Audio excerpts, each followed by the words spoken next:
What's up, YouTube? It's Eric, a Lions fan. Thanks for clicking on this video. We're looking back at Icehouse, guys. This is a Miller product. Comes in at 5.5% alcohol by volume.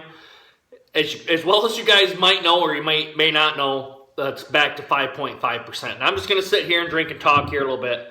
Now, I like Icehouse. I've always liked Icehouse. To me, it's one of the better ice beers here. I just got a small little glass here, nothing real big. But I tend to like Icehouse. It's just my own personal opinion. Obviously, people usually don't like these ice beers.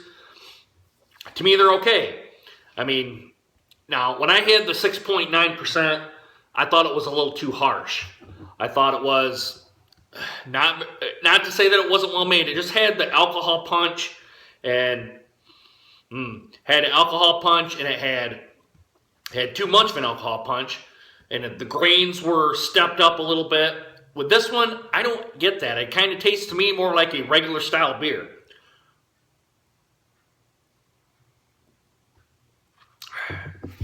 I've always liked Icehouse, like I said. Probably just going to be a short video talking about the beer here real quick. But I noticed it still had it's brewed for a bolder taste. They didn't get rid of that, at least. Let me bring it up here. There we go. At least they got that, where it says it's brewed for a bolder taste. They didn't get rid of that. I think it used to say in the previous one it's brewed for a bold taste, not a bolder taste. But yeah, guys, to me, the alcohol's back down to where it should be. There's not that big alcohol punch anymore like there used to be with the 6.9%. I don't really know why they got up to the 6.9%.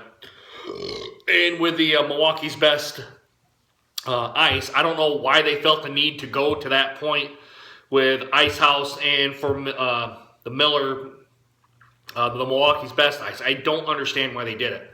I guess maybe to start competing with maybe some more of the malt liquors, try to get in the malt liquor category. I guess you could make an argument for that.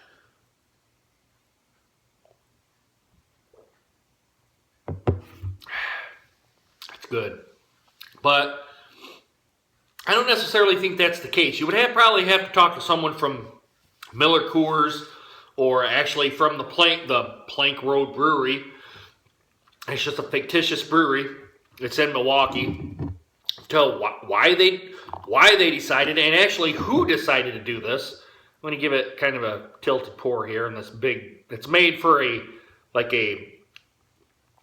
beer with on the rocks here. There we go. Put it right up here. But I don't really understand why they felt the need to bump the alcohol up.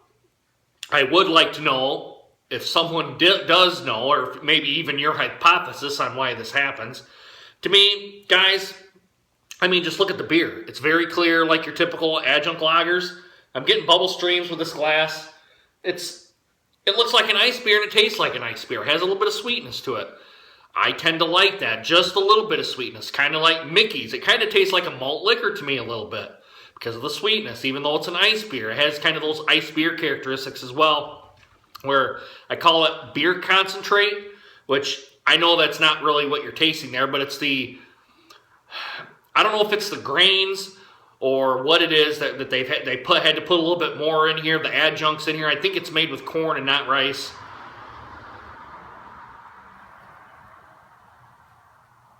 But on a hot day, Icehouse will hit the spot. And like I said, this could be considered a lawnmower beer at 5.5%.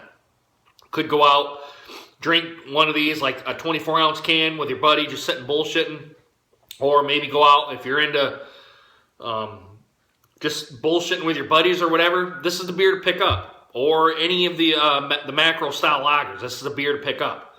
But I kind of was dumbfounded when I first read that. And then I seen an article, actually it was on Facebook, when they said they were bringing the alcohol back down. I guess they talked to some people at Miller Coors. I don't know if it was a PR representative or if someone from the brewery. They said it was, excuse me, they said it was kind of a negative, received negative feedback from those two beers, the Milwaukee's Best Ice and the Icehouse, that they had bumped it up. Negative feedback, whatever negative feedback is. I don't know if people complained when they actually drank the beer. They said, hey, now it has too much alcohol in it. Now I'm not going to buy it anymore. They said the sales took a sharp decline too, I think, if I read that article correctly. So, you know, guys, I don't really dig into the beer all that much. It's just, I would really like to know why they felt the need to bump it up to 6.9%, a 7% lager.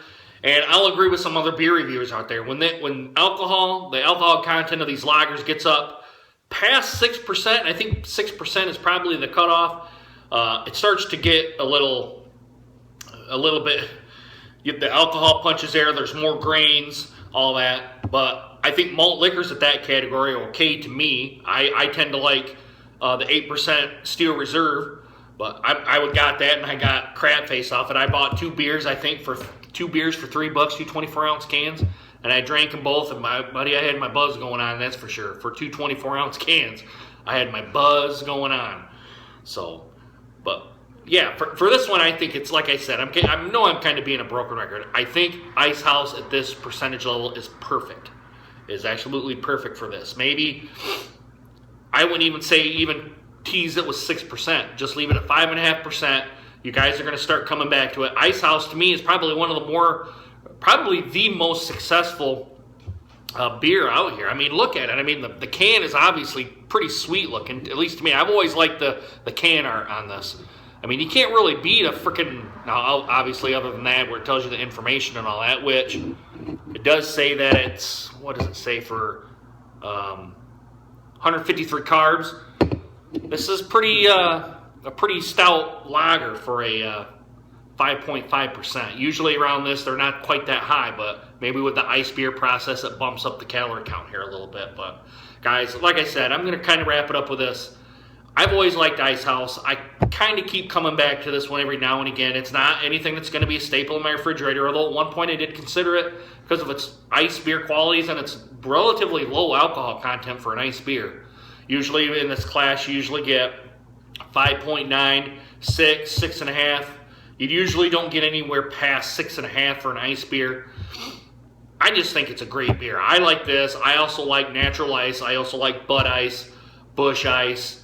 Keystone Ice I was kind of starting to get into, but that's kind of starting to get an alcohol punch with that. Even at 5.9%, you start to get an alcohol punch with the Keystone Light. I think if more like Kroger's, Myers actually put Bud Ice out there and people actually bought Bud Ice in the cans, don't get it in cans, get it in bottles. Or, excuse me, get it in cans, do not get it in bottles.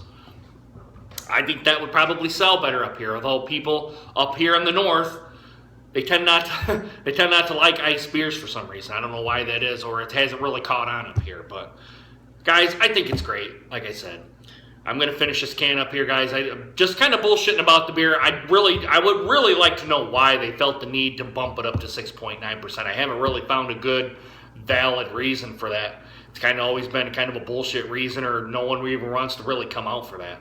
But guys, let me know what you guys think down in the comments, and also do a like, subscribe as well, guys. As always, I hope you guys enjoy this video, and I hope to see you guys again soon. And guys, if you get drunk, please call a designated driver, all right? I'm going to finish this up here, guys. Cheers and deuces.